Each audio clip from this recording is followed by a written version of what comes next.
paano nga ba natin mako-convert ang ating Love It credit sa cash?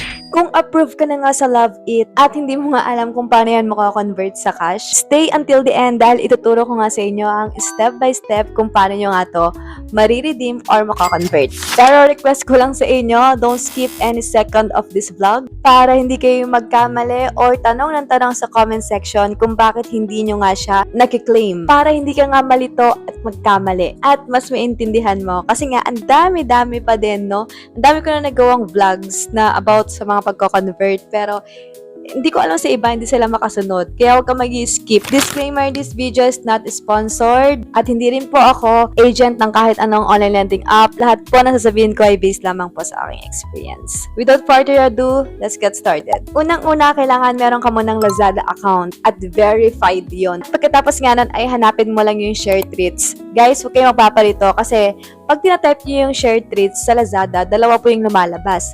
Si Share Treats at si E-Gift Away. Be mindful na lang doon kasi baka mahirapan kayo maklaim pag E-Gift Away yung pinindot nyo. Pag napindot nyo na nga yung Share Treats, mag-scroll down lang kayo at makikita nyo doon yung Visit Store. At napupunta ka na nga dito, meron silang iba't ibang offer dyan na kung magkano yung gusto mong i-redeem, 4,360 pesos, 2,180, so on and so forth. So, ikaw nang bahalang pumili kung magkano i-redeem mo. Nasa inyo naman yan. Eto ha, nasa inyo na to if magpapakonvert kayo dito or hindi. Kasi, for example, ang pipiliin ko ay 2,180 pesos. Yung makukuha ko lang is 2,000 pesos. Ganun kalaki yung transaction fee niya or yung service fee nila dito. Kunyari, 4,360 nga yung gusto mong i-redeem.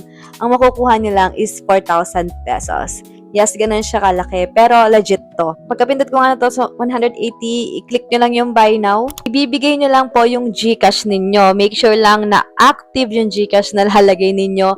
At make sure lang po na tama. Kasi hindi nyo na siya makukuha pag nagkamali kayo ng GCash account. So, click nyo lang yung confirm. Pagka-click nyo ng confirm, guys, meron dyan select payment method. Meron dyang credit/debit card, Lazada wallet, QRPH, and Maya.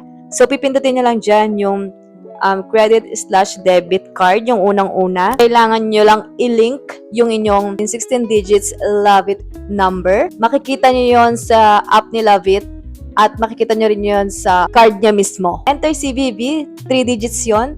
Makikita nyo yan sa likod ng card. At kung wala ka pang card, makikita mo rin siya sa app. CVV means Card Verification Value. Parehas lang si CVV at CVC. CVC po, ibig sabihin, Card Verification Code. Pagkalagay nyo nga yan, click mo lang yung finish. Tapos sa baba nga, ipindutin nyo na yung place order. Tapos nga ay merong mag-detect sa inyo. Siguro around 5 minutes na yung pinakamatagal sa akin. Ganito nga yung inyong ma-receive. Dalawang message yan, pero huwag niyong papansinin yung unang-unang message. Yung pipindutin nyo lang dyan, yung www.sharetreats.ph/gcash/.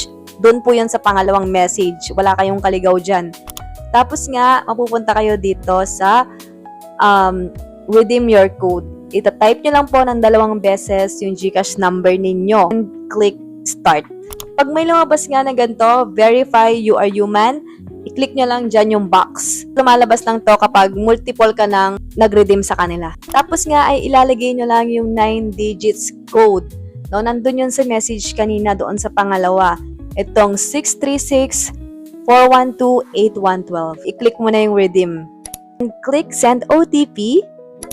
Success, tignan mo na yung GCash mo, may mag-message na sa'yo, marireceive mo na yung pera. Ganun lang po kadaling mag-redeem dito kay Love It. Kaya kung interesado ka mag-convert ng iyong Love It credit sa cash, gawin mo nga lang itong step by step na to. Kung helpful tong video na to, don't forget to hit like, comment, share, and subscribe ka na din para updated kayo sa mga iba't ibang loan app reviews sa pagko-convert ng cash at money saving tips. At bago nga tayo matapos, mag-iwan lang ako ng reminder. Just because credit is available, doesn't mean kailangan mo na itong gamitin. Wag na wag niyong gagamitin ng mga loan apps, digital finance, sa mga luho nyo lang.